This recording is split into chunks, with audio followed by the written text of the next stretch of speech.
Hay futbolistas que están destinados a marcar un antes y un después en la historia de un club.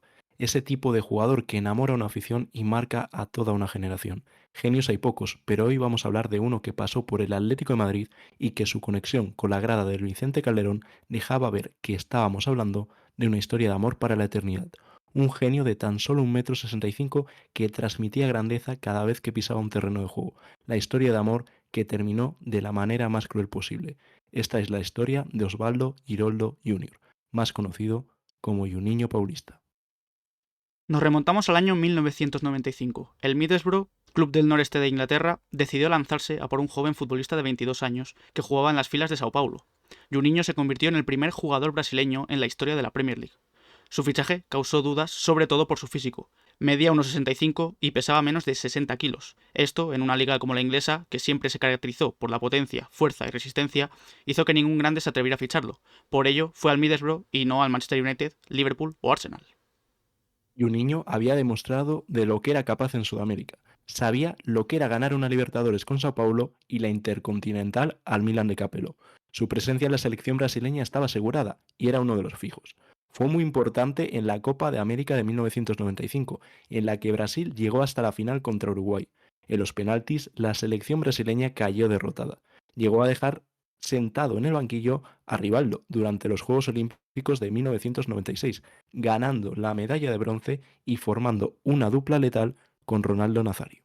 Para que nos hagamos a la idea del impacto de Juninho en la Premier, en su segunda temporada su equipo descendió y él fue nombrado mejor jugador de la temporada 1996-1997.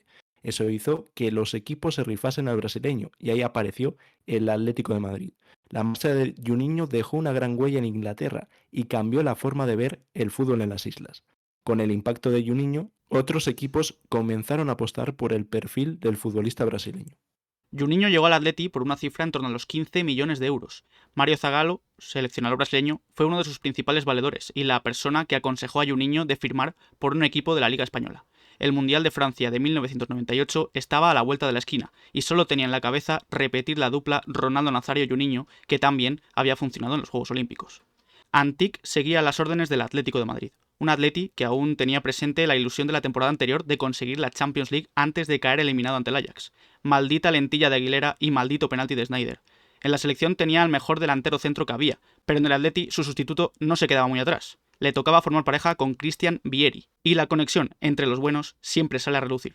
Debutó como los grandes, derbi madrileño, primera jornada de liga, Estadio Santiago Bernabéu, gol de Juninho. Desde el primer día, el brasileño encandiló a la grada del Vicente Calderón y se convirtió en un imprescindible para Zagallo. En diciembre de 1997, el rendimiento de Juninho se vio interrumpido por la Copa Confederaciones. La liga no paraba y el brasileño se perdió 3 encuentros. Traducción de la baja de Juninho: 2 partidos perdidos, uno de ellos ante el líder de aquel momento, el Fútbol Club Barcelona. Juninho volvió a brillar y esta vez sí que tocó metal del bueno. Brasil salió campeona y junto a Romario y Ronaldo no se cansó de hacer diabluras.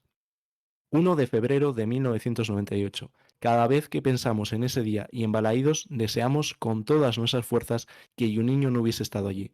El Atlético de Madrid era cuarto. El Barça, líder de la competición, estaba cerca. Eran solo 7 puntos de diferencia. En el minuto 24, Juninho abrió el marcador desde los 11 metros, firmando su séptimo gol. En el minuto 70 ocurrió la desgracia. Juninho iba camino de la portería, recibió un balón en largo, se fue en velocidad y cuando estaba a punto de disparar, apareció Michel Salgado.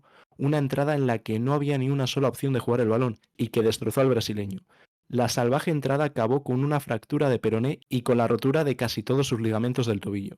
La entrada no fue señalada ni con falta. Se paró el juego a instancias de Linier. Salgado no vio ninguna tarjeta. La carrera de un genio acababa de ser truncada. Antic salió a rueda de prensa indignado.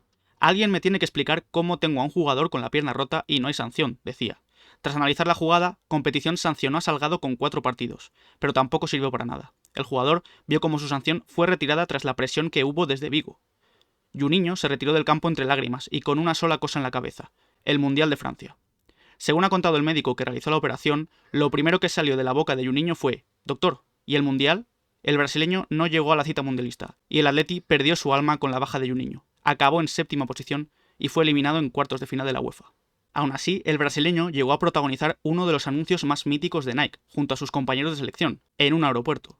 Para cuando volvió, la chispa con la que comenzó su etapa en el Atleti se apagó, no solo para él, sino también para el equipo. Antic ya no estaba, Vieri tampoco. Para el banquillo, Jesús Gil confió en Saki, con el que no se volvió a ver ni mucho menos la mejor versión de Juninho.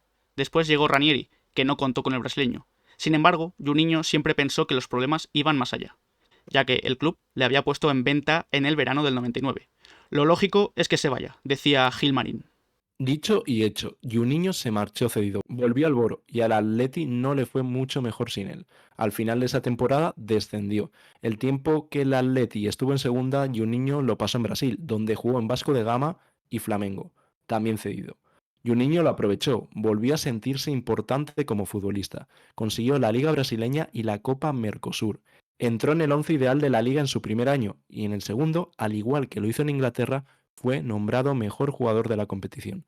Parecía que el fútbol volvía a sonreír a Juninho. Scolari le convocó para el Mundial de 2002 en Corea y Japón. La espinita de Francia 98 iba desapareciendo de su memoria. Poco a poco fue haciéndose con un puesto en el 11, se convirtió en titular y acabó levantando la Copa del Mundo. Tras este periplo en Brasil y después de proclamarse campeón del mundo, Juninho volvió al Atleti. Él quiso renovar, pero el club no tenía las mismas intenciones, aunque Luis Aragonés contara con él. La directiva se impuso y Juninho volvió al Boro para una tercera etapa. Los Smoggies pagaron 8 millones de euros por él. Otra vez las malditas lesiones volvían a atormentar al brasileño. En pretemporada se rompió el cruzado de la rodilla. Ese año no pudo prácticamente jugar. Una vez recuperado, hizo historia con el Boro, consiguiendo el primer y único título de su historia. Consiguió la entonces Carling Cup, Copa de la Liga del 2004. Tras hacer historia con el conjunto inglés, decidió no moverse de las Islas Británicas y se mudó a Escocia. Su nueva casa era el lado católico de la ciudad de Glasgow, y un niño se convertía en nuevo jugador del Celtic. Otra vez, las lesiones salieron en el horizonte y lastraron su paso por Escocia. Brasil volvió a coger a Juninho, militó en Palmeiras, Flamengo, incluso le dio tiempo a probar suerte en Australia. Juninho se retiró en el Lituano, equipo de donde salió, y siempre quiso volver en forma de agradecimiento. En 2009, con 36 años, decidió colgar las botas, pero siguió ligado al club como presidente, aunque no era decisión irrevocable. Con 38 años y la mala situación del club, Juninho volvió a los terrenos de juego y salvó a su club en el Campeonato Paulista. Su retirada fue por todo lo alto.